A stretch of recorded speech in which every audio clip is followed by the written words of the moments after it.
Hello and welcome. I'm Craig Waters, the editor of Global Railway Review, and joining me on this video today is Marina Potapidou, the Policy Advisor for Infrastructure at the Community of European Railway and Infrastructure Companies, the CER. Marina, thanks so much for joining me today. Hello, thank you for having me. I'm pleased to be here. Excellent, thank you. So Marina, I wanted to speak with you to get your views and opinions on why investing in rail infrastructure and how that will contribute to making the European Green Deal a reality. Decarbonising the EU economy and the climate requires a decarbonising EU transport. But as we know, unfortunately, the transport sector represents almost a quarter of Europe's greenhouse gas emissions. And unfortunately, it's the only sector that is failing to reach decarbonisation objectives. So it is really the logical step to create a shift to clean transport, and especially rail. So we know that railways are the best low and zero emission solution to decarbonise transport. So my first question to you, Marina, is how does rail infrastructure come into play in these decarbonisation efforts? Yeah, thank you, Greg. It's actually very simple. If the train is the blood in an organism, then the infrastructure is the vein. Without good quality and efficient infrastructure across Europe, there will be no modal shifts, and railways won't be the preferred mode of transport, both for passenger and for goods. So it all begins with infrastructure. Railways are already by far the greenest mode of transport. And even so, infrastructure managers are making huge efforts in electrifying the network. We already have 74% of railway infrastructure that is electrified, and 4 trains out of 5 are already running on electricity, which in its turn is becoming also increasingly greener. So if we would have a level playing field for all modes of transport in Europe, then modal shift and the greenhouse gas emission targets would be even easier to achieve. Okay, good. That's really interesting. So one thing as well that I wanted to ask was how can the digital transformation of railways, which is such a major development at the moment, and of the infrastructure itself, how can the digitalisation help move to a clean circular economy and help the EU in its overall global climate actions? What do you think? There is a pressure indeed to act fast and to act now. So digital transformation of railways will have a domino effect in all other rail's components, making it even more efficient and cleaner. It is no secret that digitalization is the backbone of the transformation of railway operations, and the top priority to make rail more efficient and competitive. So for instance, we have an accelerated deployment of RTMS that will have and can have and will have environmental, social, economic and safety benefits. And it will help in developing railways in a more as a more competitive transport mode, encouraging the modal shift from road, air to rail. So with Shift to Rail and the new Europe's rail joint undertakings, for instance, the infrastructure managers are committed in research and innovation for testing and creating solutions.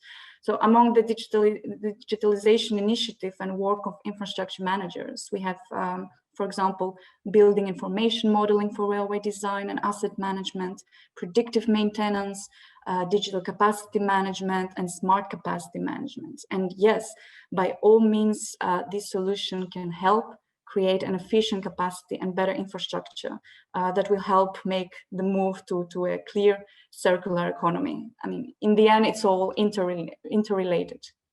Of course, exactly. So, so what about the physical infrastructure and the TEN-T network, so the Trans-European Transport Network?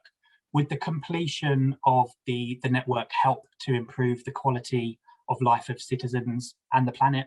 And if so, how? What do you think? Absolutely. 10T network is a Europe-wide network of railway lines, roads, inland waterways, ports, airports, and so on. So the key word here is rail-based multimodality, where the rail network forms the backbone of a true multimodal transport system. So by investing in both existing and new rail infrastructure lines, removing infrastructure bottlenecks and bridging missing links within and between the member states and also with third neighboring countries, we really optimize rail infrastructure capacity to the benefit of the whole multimodal transport chain, especially on the freight side. Now, looking on the long term, on the passenger side, our vision is crucial to ensure that railways do remain the backbone of green and sustainable mobility. So a full and interoperable high-speed network that connects major cities and capitals across Europe is wished by many and has a real potential to ensure this long-term vision. Excellent, that's really interesting. I have a question about funding, which is always an important topic. We know that funding is key to unleash the full potential of rail infrastructure. So my question for you, Marina, is how can investment specifically around infrastructure developments help deliver the European Green Deal objectives? What do you think about the whole funding element? Well, I'll be honest with you, most railway projects do not generate sufficient revenues to cover the total investment costs. So typically, extra cash flows or savings generated by a rail infrastructure project represent only about 10 or 20% even of the overall investment costs, sometimes even less. But we also have to think here about the socioeconomic profitability of these investments. We have relatively high values of positive externalities generated by the projects as railways, in particular the positive impact on the greenhouse gas emissions, as I've already mentioned, on pollution, on congestion, and of course on safety. Good, okay, well, finally, Marina, there are a number of EU funding mechanisms in place and available for rail infrastructure projects, as we know. But perhaps some final comments from you, please, about how can they alone cover the needs of infrastructure managers and those of the rail sector in general? Perhaps you can give us some more information about that. Yes, infrastructure projects, especially physical ones, are naturally costly. This is why, as CR, we call the member states to invest in rail infrastructure, invest in the future of railways to make this Green Deal a reality.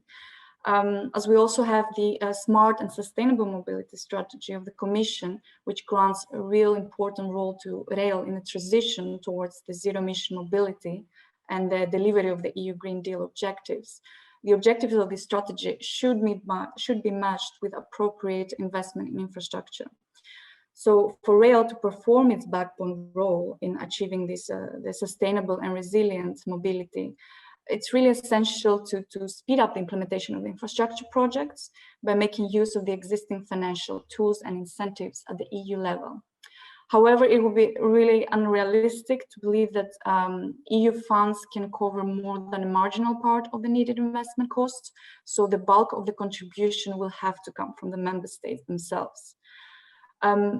Public investment in the 10T and rail infrastructure in particular will help create a consistent deployment of ERTMS and a homogeneous electrification. There is also a need for financing of interoperable and energy efficient rolling stock. Also 5G deployment, and as I've already mentioned, the creation of high frequency European high-speed rail network. We have some estimates that say that investments to rail sector at the EU level, in the whole European Union, is at least 50 billion euros per year over the next decade. So that's a lot of money. So we need to be pragmatic, make sound political decisions. Member states and EU institutions must act if we want a sustainable and resilient future mobility.